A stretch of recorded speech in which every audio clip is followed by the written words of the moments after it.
After spending around 4 years in the care of Halima Sa'diya in the desert, Prophet Muhammad, peace be upon him, was brought back to his mother, Amina.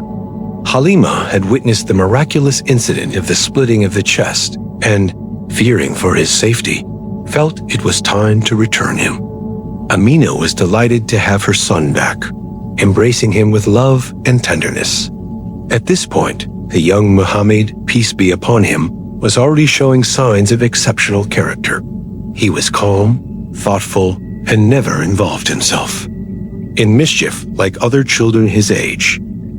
For the next 2 years, Muhammad, peace be upon him, lived with his mother in Makkah.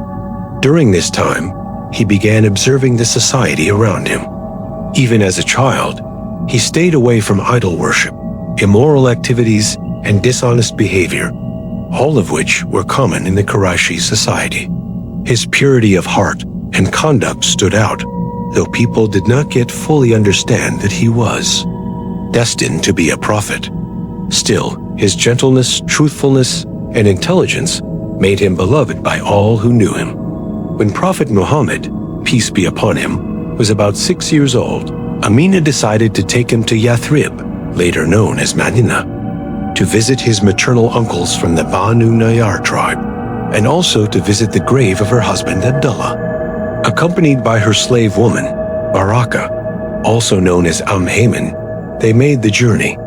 The Prophet spent some days in Yathrib, where he saw new places and met more family members. However, on their way back to Makkah, a tragedy struck.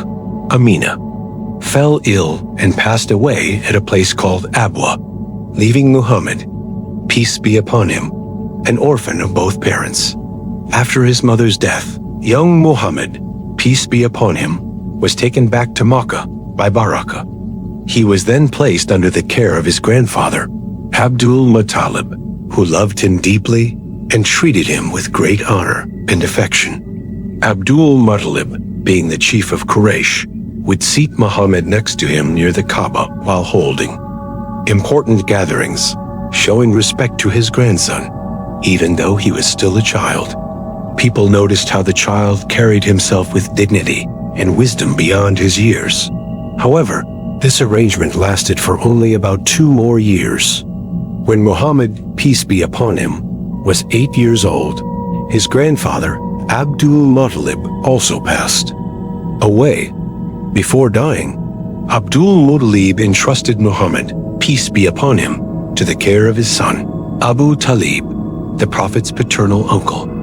Abu Talib took the responsibility wholeheartedly, treating Muhammad like his own son and protecting him throughout his youth and adulthood. During these early years under Abu Talib's care, Muhammad, peace be upon him, began to take part in some simple tasks. He accompanied his uncle on trade journeys and sometimes helped with tending to animals, like sheep and goats. Shepherding was a common occupation, and this period taught him patience, responsibility, and humility. These early work experiences were also part of his preparation for his future role as a leader and guide. Regarding education, formal schooling as we know it today did not exist in Makkah at that time. However, Muhammad, peace be upon him, naturally absorbed knowledge from observation, conversation, and experience. His intelligence, memory, and ability to learn from others were unmatched. One important fact is that he never learned to read or write. This was part of Allah's wisdom, as his future revelations would be a clear proof of their divine origin, unaffected by human knowledge or learning. Throughout his early youth, Muhammad, peace be upon him, became known among the people as Al-Sadiq, the truthful, and Al-Amin, the trustworthy. Even as a young boy, the people of Makkah trusted him with their belongings, knowing he would never betray them.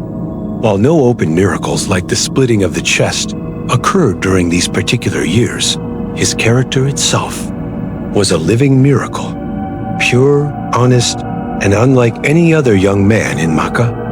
His gentle dealings with people, his mercy towards animals, his kindness to the poor, and his respect for elders all made him stand out.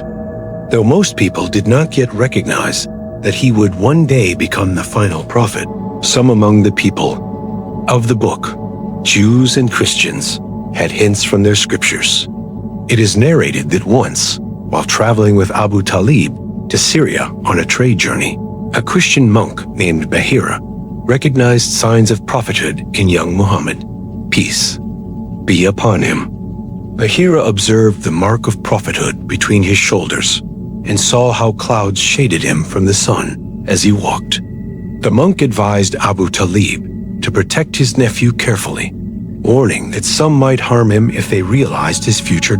In summary, these next 4 to 5 years after his return from Halima Sa'diya were marked by important life events: the death of his mother and grandfather, his upbringing under Abu Talib, his early work as a shepherd, and the building of his reputation as a truthful and trustworthy person. Although he lived among idol worshippers, Muhammad, peace be upon him, never bowed to an idol or uttered a lie. His life, even before prophethood, was shaped by purity, wisdom, and hidden divine protection, preparing him step by step for the immense task that awaited him.